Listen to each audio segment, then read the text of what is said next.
இதை கட்டுப்படுத்துறதுக்கு பார்த்திங்கன்னா முக்கியமான தொழில்நுட்பம் வந்து வாழைக்கு ஊசி போடணுங்க. வாழை தண்டில் வந்து ஊசி போடும் கருவி தான் இது. இதில் வந்து இந்த ஊசி போன்ற பருவத்தில் பக்கவாட்டில் ஓட்டை இருக்குங்க. இந்த மருந்தை நம்ம செலுத்தும் போது பார்த்திங்கன்னா பக்கவாட்டில் தான் தண்ணி வரும். அப்போ இதை வந்து 5வது மாதத்துலேருந்து இந்த தடுப்பு நடவடிக்கையை நம்ம மேற்கொள்ள வேண்டும். 5வது மாதம், 6வது மாதம், 7வது மாதம், 8வது மாதம் மாதம் ஒரு முறை வாழைக்கு நம்ம ஊசி போடணும்.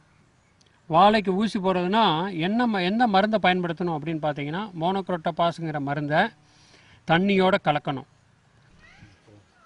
இந்த மோனோக்ரோட்டோபாஸ் மருந்தை தண்ணியில் வந்து எந்த அளவில் கலக்கணும், வாழைக்கு ஊசி போடணும்.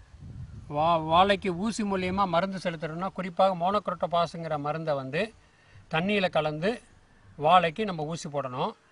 மருந்து எந்த அளவு எந்த விதத்தில் கலக்கணும் அப்படின்னு பார்த்தீங்கன்னா 7 பாகம் வந்து தண்ணியும் 3 பாகம் மருந்தும் இருக்கணும்.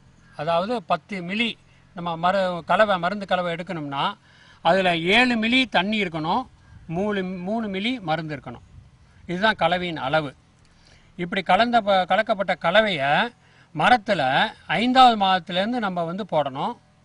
மரத்தில் 2 இடத்துல போடணும்.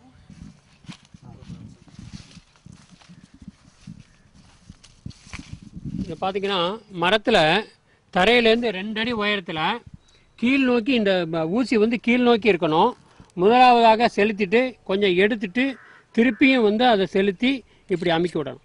அப்போ தான் மருந்து உள்ளே வாங்கிக்கிறோம். அதே மாதிரி 2வது இடத்துல எப்படின்னு கேட்டிங்கன்னா எதிர் திசையில் நெஞ்சுக்கு நேரம், அதாவது 5 அடி உயரத்தில் இல்லை நெஞ்சுக்கு நேரம் கீழ் நோக்கி இந்த ஊசியை செலுத்தி திருப்பி எடுத்துட்டு திருப்பியும் வந்து செலுத்தி அமுக்கி விடணும்.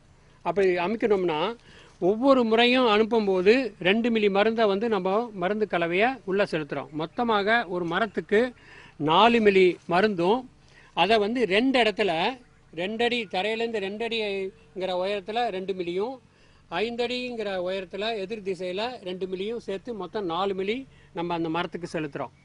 இதனால் நமக்கு என்ன நன்மை அப்படின்னு கேட்டிங்கன்னா மருந்து தெளிக்கிறத விட ஊசி போடுறதுனால நம்ம செலுத்தக்கூடிய மருந்து மரத்துக்குள்ளே போயிடுச்சு அப்படிங்கிறது நம்ம உறுதி செஞ்சுக்கலாம். வெளியே வந்து மருந்து தெளிக்கிறதுனால தேவையில்லாத நன்மை செய்யக்கூடிய பூச்சிகள் இதர உயிரினங்களை நம்ம வந்து பாதிக்காமல் காப்பாற்றலாம். நம்ம சுற்றுச்சூழலுக்கு மாசுபடாமல் காப்பாற்றலாம்.